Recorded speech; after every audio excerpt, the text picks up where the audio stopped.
राधे राधे दोस्तों, आप सबका स्वागत है मेरे चैनल में। आज हम मकर संक्रांति की पौराणिक कथाएं सुनेंगे, तो जो कि बहुत ही शुभ दिन है मकर संक्रांति का। सबसे पहली है सूर्य संस्कृति में मकर संक्रांति का पर्व ब्रह्मा, विष्णु, महेश, गणेश आदि शक्ति और सूर्य की आराधना और उपासना का पावन व्रत है, जो तन मन आत्मा को शांति प्रदान करता है। संत महर्षियों के अनुसार इसके प्रभाव से प्राणी की आत्मा शुद्ध होती है, संकल्प शक्ति बढ़ती है, ज्ञान तंतु विकसित होते हैं। मकर संक्रांति इसी चेतना को विकसित करने वाला पर्व है। यह संपूर्ण भारतवर्ष में किसी न किसी रूप में आयोजित किया जाता है। विष्णु धर्म सूत्र में कहा गया है कि पितरों की आत्मा की शांति के लिए एवं स्वयं स्वास्थ्य वर्धन एवं सर्व कल्याण के लिए तिल के 6 प्रयोग पुण्यदायक और फलदायक होते हैं। तिल जल से स्नान करना, तिल दान करना, तिल से बना हुआ भोजन जल में तर्पण तिल को डाल के करना और तिल से आहुति देना और तिल का उपटन लगाना। सूर्य के उत्तरायण होने के बाद से देवों की ब्रह्मा मुहूर्त में उपासना का जो पुण्य काल प्रारंभ हो जाता है। इस काल को ही परा अपरा विद्या की प्राप्ति का काल कहा जाता है। इसे साधना का सिद्ध काल भी कहा गया है। इस काल में देव प्रतिष्ठा, गृह निर्माण, यज्ञ कर्म आदि पुनित कर्म किए जाते हैं। ये बहुत ही शुभ होता है। मकर संक्रांति के दिन एक दिन पहले से ही व्रत उपवास में रह के योग्य पात्रों का दान देना आवश्यक होता है। रामायण काल से भारतीय संस्कृति में दैनिक सूर्य पूजा का प्रचलन चला आ रहा है। राम कथा में मर्यादा पुरुषोत्तम श्री राम द्वारा नित्य सूर्य पूजा का उल्लेख मिलता है। राजा भागीरथ सूर्यवंशी थे, जिन्होंने भगीरथ तप साधना के परिणाम स्वरूप पापनाशिनी गंगा को पृथ्वी पे लाके अपने पूर्वजों को मोक्ष प्रदान करवाया था। राजा भागीरथ ने अपने पूर्वजों का गंगाजल अक्षत तिल से श्राद्ध तर्पण किया था।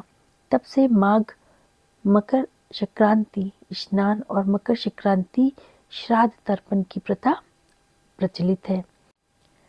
कपिल मुनि के आश्रम पर जिस दिन मातु गंगा का पदार्पण हुआ था, वह मकर संक्रांति का ही पावन दिन था।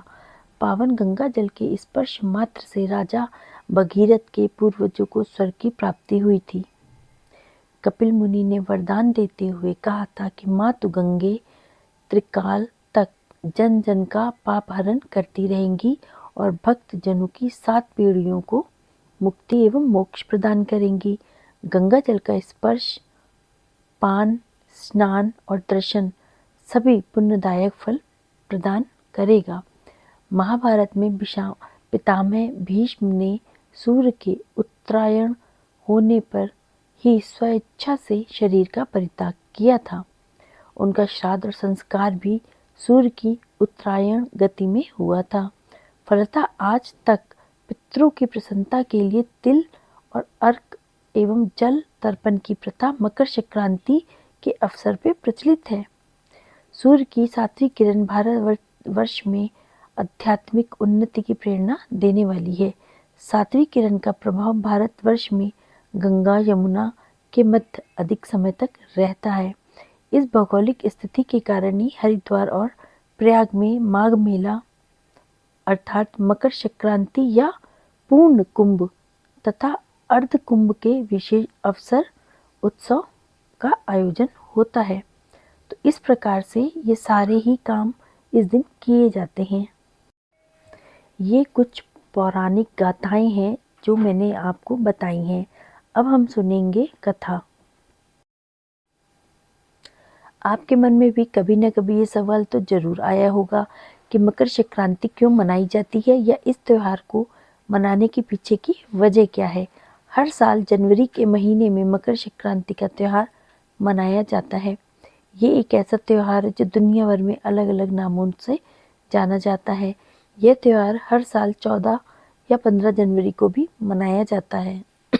इस बार भी मकर संक्रांति बोला जा रहा है कि 14 को है कि 15 तारीख को मकर संक्रांति से ही सूर्य देव उत्तरायण हो जाते हैं और खर मास की समाप्ति भी होती है।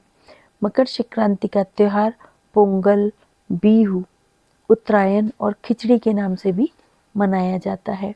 इस दिन स्नान और दान विशेष रूप से महत्वपूर्ण माना जाता है। आइए जानते हैं कि मकर संक्रांति की कथा और कुछ और बातें।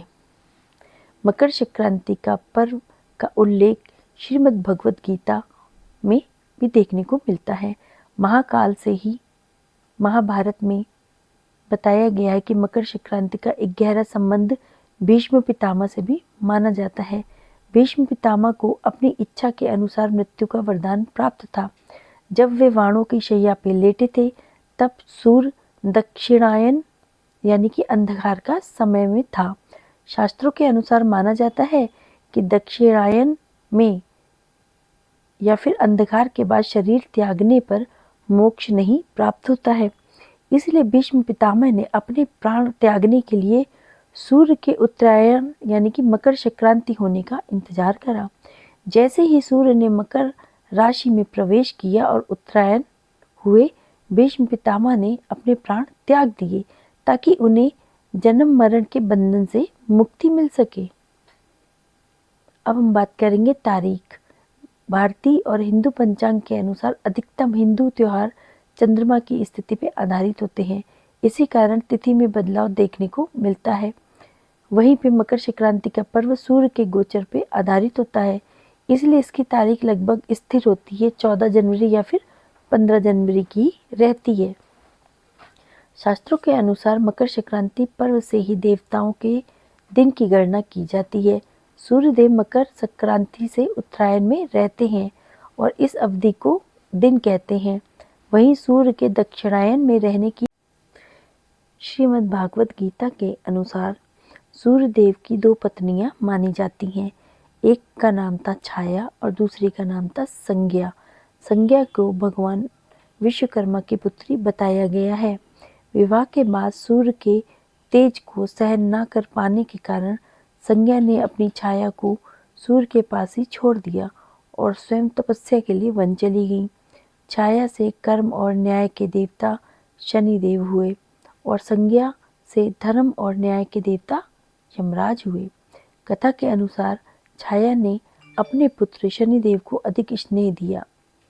सूर्यदेव ने छाया को अपनी दूसरी पत्नी संज्ञा के पुत्र यमराज से भेदभाव करते देख लिया था। इस बात से नाराज होकर सूर्यदेव ने संज्ञा और उनके पुत्र शनि को अपने से अलग कर दिया था। इससे शनिदेव और उनकी माता छाया ने सूर्यदेव से आहत होकर के उन्हें कुष्ठ रोग का श्राप दे दिया था। इसके कारण सूर्यदेव का कुछ समय के लिए तेज और प्रभाव कम हो गया। इसी कारण सूर्य और शनि को एक दूसरे का शत्रु ग्रह माना गया है। इसके बाद क्रोध में आकर सूर्यदेव ने शनि के घर को जला दिया, जिसे कुंभ राशि कहा जाता है। इस घटना से शनिदेव और उनकी माता छाया को भारी कष्ट सहना पड़ा। यह देखकर यमराज अत्यंत व्यथित हुए और उन्होंने अपने पिता सूर्यदेव को बहुत समझाया। यमराज की बातों से सूर्यदेव का गुस्सा शांत हुआ और वे शनि के धाम पहुंचे, लेकिन वहां सब कुछ जल चुका था। उस समय शनिदेव के पास पूजा के लिए केवल काले तिल ही उपलब्ध थे। उन्होंने उन्हीं तिलों से सूर्यदेव की विधि विधान से पूजा और आराधना की। शनिदेव का यह विनम्र भाव और भक्ति देख के सूर्यदेव का हृदय पिघल गया और वे शनि की श्रद्धा से प्रसन्न हुए और उन्हें आशीर्वाद दिया कि जब मैं तुम्हारे दूसरे घर यानी कि मकर राशि में प्रवेश करूंगा तब धन, अन्न और समृद्धि का संचार होगा और सभी के कष्ट दूर हो जाएंगे। मान्यता है कि तिल के कारण ही शनिदेव को फिर से वैभव और सम्मान प्राप्त हुआ। इसी वजह से शनिदेव को तिल अत्यंत प्रिय है। मकर संक्रांति के दिन तिल से सूर्य और शनिदेव की पूजा, दान और स्नान करने का विशेष महत्व बताया गया है। शनि देवता को तिल की वजह से ही सब कुछ दोबारा से प्राप्त हुआ था, इसीलिए उनको तिल अति प्रिय है और उनको तिल चढ़ाए जाते हैं, उन पे अर्पित किए जाते हैं तेल में डाल के, सरसों के तेल में डाल के। और ये कथा मकर संक्रांति की शनिदेव को प्रसन्न करने के लिए और अपने कष्टों का निवारण के लिए सुनी जाती है। मकर संक्रांति पे शनिदेव और सूर्यदेव की पूजा की जाती है और कथा को सुना जाता है।